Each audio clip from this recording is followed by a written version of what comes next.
Mendoakan orang yang sudah wafat sekaligus mengingatkan kepada yang masih hidup bahwa kita juga akan meninggal dunia. Menjelang awal puasa, banyak umat muslim yang mendatangi pemakaman umum untuk melakukan ziarah kubur. Selain berdoa dan menaburkan bunga, para peziarah juga membersihkan area makam agar terlihat bersih. Beginilah yang terlihat di salah satu tempat pemakaman umum di Kelurahan Sisir, Kota Batu. Menjelang awal puasa Ramadan, mulai banyak warga masyarakat yang mendatangi pemakaman umum untuk melakukan ziarah kubur ke makam orang tua, kerabat, dan handai taulan. Biasanya ziarah kubur atau nyekar ini dilaksanakan menjelang Ramadan dan setelah sholat sunnah Hari Raya Idul Fitri. Ziarah kubur ini memiliki arti mengunjungi makam orang yang sudah meninggal dan para peziarah mendoakan orang sudah meninggal dengan berdoa, membaca tahlil, sholawat atau surat-surat dalam Al-Quran. Seperti yang terlihat di salah satu pemakaman umum di kawasan Sisir, Kota Batu, kegiatan ziarah kubur menjelang Ramadan sudah terlihat sejak hari Kamis dan hari Jumat, peziarah terlihat ada peningkatan. Menurut salah seorang peziarah menjelaskan, kegiatan ziarah kubur ini sudah menjadi tradisi dari tahun ke tahun sebelum Ramadan, dan tujuannya mendoakan yang sudah meninggal agar diampuni dosanya, diterima amal ibadahnya dan mendapatkan tempat yang mulia di sisi Allah SWT. Di lokasi terlihat sejak pukul 8 pagi sudah terlihat aktivitas ziarah kubur. Tidak hanya berdoa dan menaburkan bunga, para peziarah juga melakukan pembersihan makam agar terlihat lebih bersih. Tujuannya untuk ziarah kubur menjelang awal puasa ini seperti apa nih, Pak? Nah, ini untuk mengingatkan kepada leluhur kita yang sudah pulang ke rahmatullah. Iya. Nah, ini kita sebagai penduduk di bumi punya keyakinan kalau di bulan Ramadan itu semua arwahnya pulang ke rumahnya masing-masing.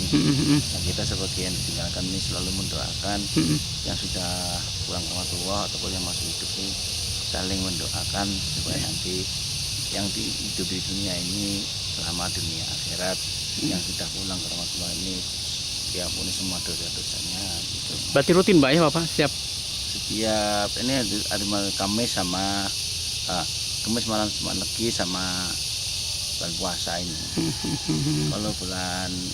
Kalau setiap bulannya itu malam Jumat Legi.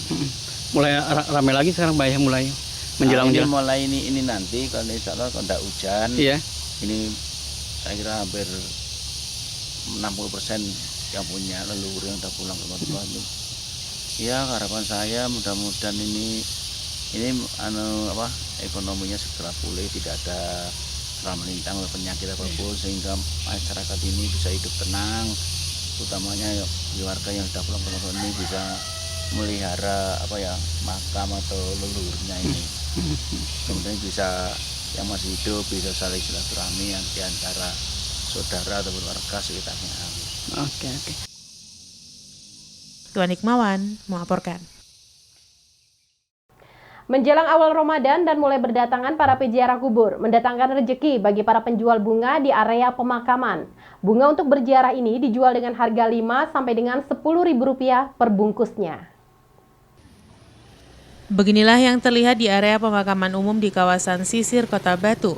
Tradisi ziarah kubur yang masih tetap dijaga dan dilestarikan oleh warga masyarakat menjelang awal Ramadan. Tradisi ziarah kubur ini membawa berkah tersendiri bagi para penjual bunga untuk keperluan ziarah kubur. Para penjual bunga ini mulai terlihat sejak hari Kamis dan Jumat, walaupun tidak sebanyak beberapa tahun sebelumnya. Untuk keperluan ziarah kubur ini berbagai bunga dijual seperti mawar, kenanga, pandan, melati, dan bunga lainnya. Untuk satu bungkus kecil bunga untuk ziarah kubur ini dijual antara 5 sampai 10 ribuan. Menurut salah seorang penjual bunga menjelaskan, dalam beberapa tahun ini penjual bunga semakin sedikit, karena warga yang melakukan ziarah kubur juga berkurang, berbeda dengan ketika sebelum pandemi. Di lokasi terlihat para penjual berjejer di depan area pemakaman, dan masih belum terlihat ramai, dan diperkirakan menjelang sore hari, apabila tidak turun hujan, maka warga yang melakukan ziarah kubur akan ramai. Bu, dengan Ibu siapa? Ibu Latifa. Bu Latifa, ini sejak kapan ini, Bu, jualan ini, Bu? Kemarin? Mulai jam berapa biasanya, Bu? Pagi, jam 6. Sampai Jam 5. Ini kan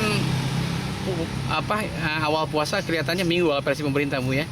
Sabtu mungkin. Sabtu, berarti jualan ini sampai kapan ini? Sampai sekarang aja. Sampai sore? Besok kan puasa. Pembelinya gimana, Bu? Warga masyarakat yang datang ke TPU ini, Bu? Banyak. Banyak? Ya. Sejak biasanya ramai jam berapa? Mulai pagi sampai jam 6. Berarti sekarang yang pendatang jarang, Bu? Oh, berarti Kemarin ada. Cuman nggak seperti tahun-tahun ya, tahun-tahun yang lalu beda, Bu ya. Apa aja nih yang dijual ini, Bu? Bunga apa aja nih? bunga mawar, Iya. bunga ini Apa itu? kenanga, Kenanga ya, Bu ya. bunga sundel, Oh, sama kantil. Nah, ya, iya, Bu. Berarti yang harganya berapa Ibu satu-satu? Ini berapa? 10.000. Oh, yang besar 10.000, yang kecil 5.000, Bu ya. Ya. Oke. Baik, sampai sore berarti ya ini ya. Ya. Karena mungkin ini terakhir terakhir. Terakhir. Oke. Iwan Hikmawan melaporkan.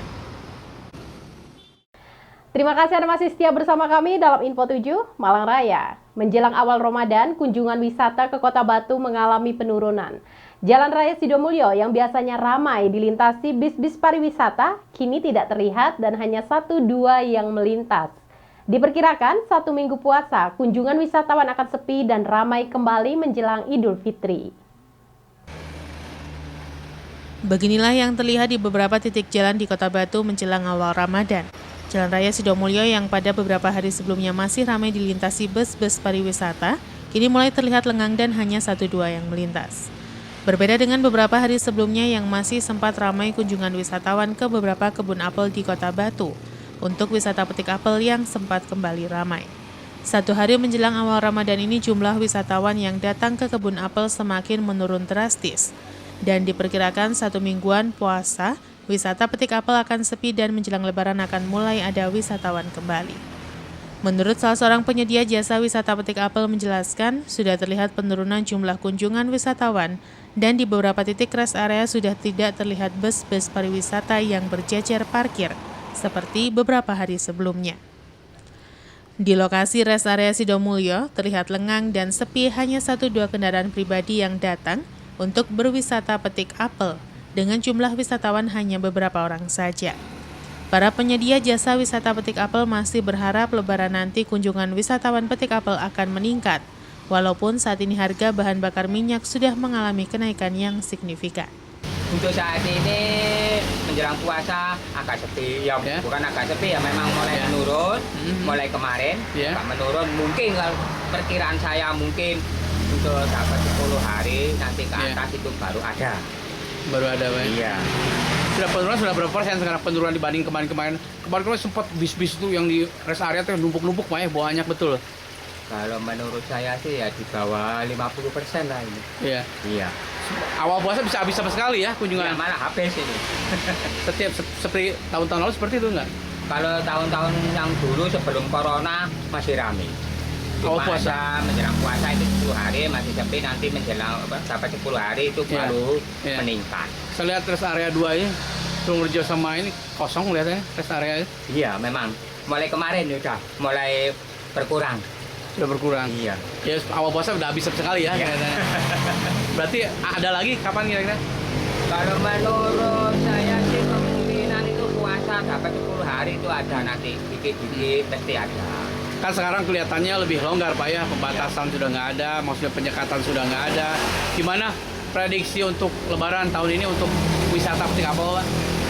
Ya, kalau menurut saya mungkin ini ramai daripada yang tahun-tahun kemarin. Ya, lebih ramai lah. Karena apa yang kemarin aja ini udah ramai. Ya. Sekarang kan sudah penyekatan sudah nggak ada. Karena ini sepi ini karena menjelang puasa. Iwan Hikmawan melaporkan. Memperingati hari ulang tahun Kota Malang yang ke-108, pemerintah Kota Malang menggelar panjatan doa bersama lintas agama. Doa bersama lintas agama tersebut disampaikan untuk keamanan, kemajuan, dan kemakmuran masyarakat Kota Malang. Panjatan doa lintas agama dalam rangka peringatan HUT Kota Malang ke-108 tahun berlangsung pada Kamis malam. Hadir dalam panjatan doa lintas agama ini, Wali Kota Malang, Wakil Wali Kota Malang, Komandan Kodim 0833 Kota Malang, SKPD, serta sejumlah tokoh agama.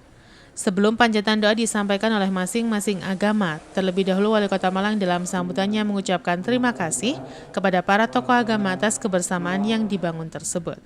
Wali Kota juga berharap di ulang tahun ke-108 Kota Malang yang mengambil tema kolaborasi, akselerasi, dan bangkit bersama Nantinya masyarakat Kota Malang bersama membangun Kota Malang. Wali Kota menambahkan bahwa saat ini pertumbuhan ekonomi di Kota Malang mulai meningkat. Dengan demikian kemiskinan dapat diatasi bersama. Sementara usai pembukaan, kemudian panjatan doa dilaksanakan dengan dibagi ke beberapa ruangan sesuai keyakinan dari agama yang hadir. Untuk agama Islam berlangsung di Masjid Baitur Rahman dan dipimpin oleh Ketua MUI Kota Malang. Sedangkan untuk agama Kristen Protestan, Katolik, Hindu, Buddha, Konghucu melaksanakan panjatan doa masing-masing sesuai keyakinan di beberapa ruangan SKPD di Balai Kota Malang. Saya sering sampaikan hari ini harus lebih baik dari kemarin dan hari esok lebih baik dari hari ini. Jadi terus kita ulang tahun itu justru untuk introspeksi. Introspeksi kerjaan apa yang kemarin belum diselesaikan, indikator apa itu. Penguatan layanan publik kita semakin kita kembangkan. Nah, tentu namanya kita ini kan selamatan, ini menunjukkan syukur kita sudah masuk ke 108 Provinsi Malang, semakin hari semakin kondisi kita terjaga. Kalau dinamika tetap ya dinamika demokrasi ada mungkin ya intrik-intrik kecil-kecil itu menjadi sebuah kebiasaan kewajaran, tapi insya Allah keamanan dan kenyamanan masyarakat Bumi Harimau yang kita cintai insya Allah masyarakat terjaga. Nah, harapan kami juga di tahun 2022 atau tahun-tahun yang akan datang persoalan-persoalan kita semakin bisa kita atasi. PR kita masalah banjir, mudah-mudahan ini pasti bisa teratasi. Kemacetan teratasi, ya. Pertumbuhan ekonomi kita semakin kita tingkatkan. Ini rasio yang kemarin masih tinggi, mudah-mudahan nanti pelan kita bisa tipiskan, tidak tebal. Terus pengangguran kita juga demikian, mudah-mudahan akan bisa kita kurangi. Jadi banyak mimpi-mimpi kita ke depan mudah-mudahan nanti akan bisa terwujud. Dan ulang tahun setiap ulang tahun kami kan mesti mengundang para kepala daerah yang lama ya. Kita tanamkan jiwa itu, jiwa ini jangan kita melupakan sejarah. Yang namanya kepala daerah itu adalah bapak-bapak kita dulu ya. Wali kota terdahulu telah menanam kebaikan, kita ini tinggal meneruskan. Konsep yang saya miliki al-muhafadzah bil udhil salih. Jadi melestarikan apa yang ditanam oleh bapak kepala daerah yang lama.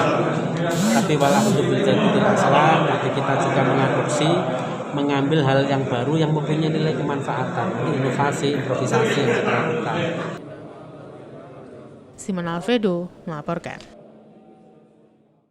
Terima kasih Anda masih siap bersama kami dalam Info 7 Malang Raya. Sementara itu, hari ulang tahun Kota Malang 108 yang jatuh setiap tanggal 1 April. Jumat pagi diperingati dengan dilakukan upacara bersama. Upacara yang dipimpin oleh Wali Kota Malang ini diikuti oleh Porkopimda, SKPD, anggota Dewan, TNI, Polri, dan ASN di lingkungan Pemkot Malang.